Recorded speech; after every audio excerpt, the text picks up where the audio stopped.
Sveiks! Pabeidzot tēmu par atlasi uz jaukto izlasi, ja atceries, bija pāris problēmas, kuras tā kā iedevu diezgan lielu laiku padomāt. Ja nelasīji rakstu, var uzlikt mazu pauzīti, un izlasīt problēmu numur viens un problēmu numur divi. Un galvenais jautājums, kur un kāpēc uzbruc, ja partneris kontrē gala kontraktu vai nekontrē. Sāksim ar pirmo problēmu. Tātad sekundīti. Tev ir trīs mazi pīķi, sastais dūzs, 10 arcenos, otrā dāma un divi mazi krusti. Viens kāraus, nevienmērīgā, limitētā atklājumā, viens pīķis, divi krusti, divi arceni caurtais masts, pretinieks sola divus beztrums minimums, trīs beztrums no norda, un te pēkšņi partners mostās vai nemostās. Vienā gadījumā mostās, vienā nemostās. Nu, sāksim ar vienkāršāko, ja partners pasē, kur uzbrukt. Lūk, tipisks ieteikums ir uzbrukt nesolītajā mastā visbiežāk. It sevišķi tagad, kad mums ir sastais dūzs 10, nu, principā cits alternatīvas nav. Kārau un krusti, kas ir rokas masta, praktiski vienmēr ir tabū.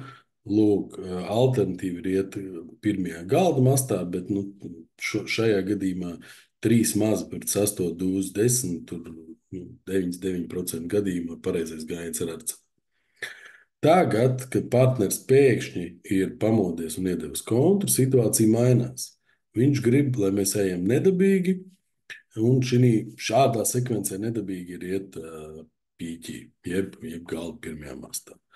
Lūk, pie galda ņem uzbruk pīķī, atverās, teiksim, normāls galds, tipisks pretinieks liek devītnieku, desmitnieks, arcena atgājiens, dūzs, vēlreiz pīķī.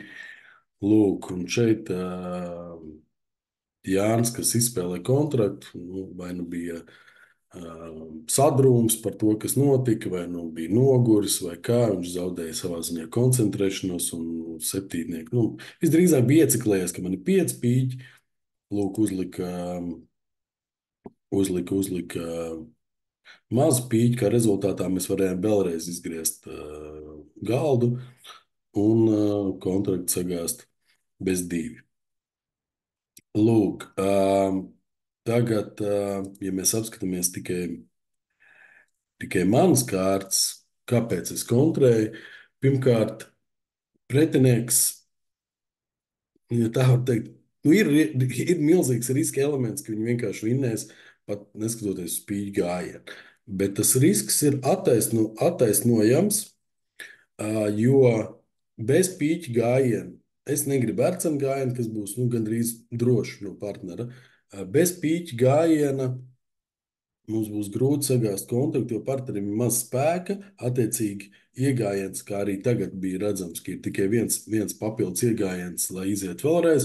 Un tas, ka man ir tikai 3 pīķi, es runāju, tikai 4 pīķi, tas nekas. Man galvenais ir paņemt šos 3 stiķus pīķi tempā. Krustdūzs būs 4. stiķis, un pie partnera es noorientēšos pēc parasta, es noorientēšos pēc tā, kas parādīsies galdā, kur paņemt ekstra stiķi. Jā, citreiz būs tā, ka pretinieks vinnēs, pa to mazliet vēlāk. Šeit tīri jau no tāda pirmā gājiena situācijas un kā suģistēt partneri iziet tur. Ja mēs apstāmies protokolu, kas bija pie citiem galdiem, lūk, Neimans, Andersons vinnēja 3 beztrums pēc arcena gājiena. Nezinu, kāda bija solīšana, droši vien līdzīga, un droši vien izspēlētājs uzminēja Kāravu visdrīzāk. Ilze Ņēgla apstājās 2 kāravos, arī nezinu, kāda bija solīšana, nejautāja. Kontrakts ir diezgan neinteresants. Arī izskatās, ka uzminēja Kāravu un paņēma ekstra stiķi. Lūk, tagad pie otras problēmas. Viena beztruma, trīs beztrums, ja ir pas, kur uzbrukt. Nu, parasti tipiski, ja nav laba masta, un Kārau kungs 973 pēc šīs solīšanas nav labs masts, ir nepieciešams uzbrukt mažorā, vai nu pīķī vērcenā, tā tāda neliela loterija, citreiz vērcenā ir labāk, citreiz pīķī labāk. Drošāk ir iet pīķī. Lūk, tagad, kad sekvence ir viena beztruma, pasta, trīs beztrums un kontra, šis jau ir nozīmē, ka partners prasa atkal netipis gājienu, mums pat ir konkrēti noruna šādā sekvencē gājiens sliktākajā mažorā. Atkal šis te bija Ļenas kārts, viņi principā bez problēmām atrod gājienu arcenā, un pēc arcena gājiena ir tāds ātrs un nesāpīgs viss, ja tā var teikt. Pretiniekam mēs paņemam 5 sarcenas un pīķu dūzi. Tagad, ja mēs apskatāmies visas kārtas, un konkrēti jau manas kārtas, ja man būtu iespēja uzbrukt, es, protams, iet arcenā, tagad bez arcena gājiena visdrīzāk mums var rasties liels problēmas. Lūk, un arī, ja skatāmies double dummy, jau tikai arcena gājiens gāž, un man jābūt kaut kādai spējai pateikt partnerim, izēj arcenā. Es nevaru telepātiski nodot informāciju vai sākt, nezinu, masēt sirdi, ja ir ceļš ar ekrānu. Lūk, tā vienīgā iespēja ir partnerim pateikt, izēj arcenas ar kontu. Ja mēs apstāmies protokolu, Miķelsona Imša arī atrada kontru. Minēšu, ka līdzīgā solīšanā un arcena gājiens kontraktu gāž bez divi. Varbūt paspēja kāds uzvēst iesolīt arcens, nezinu. Savukārt Romanovs Bethers neiedeva šo te kontru, un attiecīgi normāls pīķa gājiens ļauj izspēlētājiem vinnēt kontraktu. Lūk, vai vienmēr vajag dot tādas kontras, nu, censties, jā. Nu, ja mēs apspriežam šo turnīru, es līdzīgā pozīcijā vai iedevu 4 kontrus, 3 beztrumpiem. Pirmā bija diezgan muļķīga pret Ilzu un Andersonu un Neimanu, bet principā es testēju, ja tā var teikt, arī, nu, kā Ļena sapratīs to. Ļena neizgāja, kur es gribēju, bet vienalga, kur es būtu izgājis kontraktu, mēs neiegājām, zaudējām 500.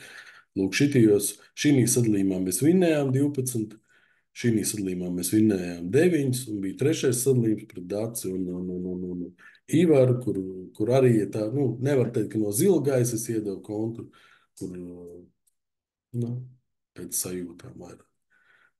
Bija vēl viena 12 imti mums, tā kā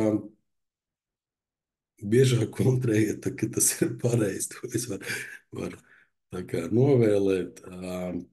Kādreiz man mācīja, ja pretinieks katru ceturto kontraktu kontrā nevinē, tad pamāsta kontrē. Tā kā spēlējam bridžu, priecājamies un ceru, ka tev patika šis video. Jauku dienu!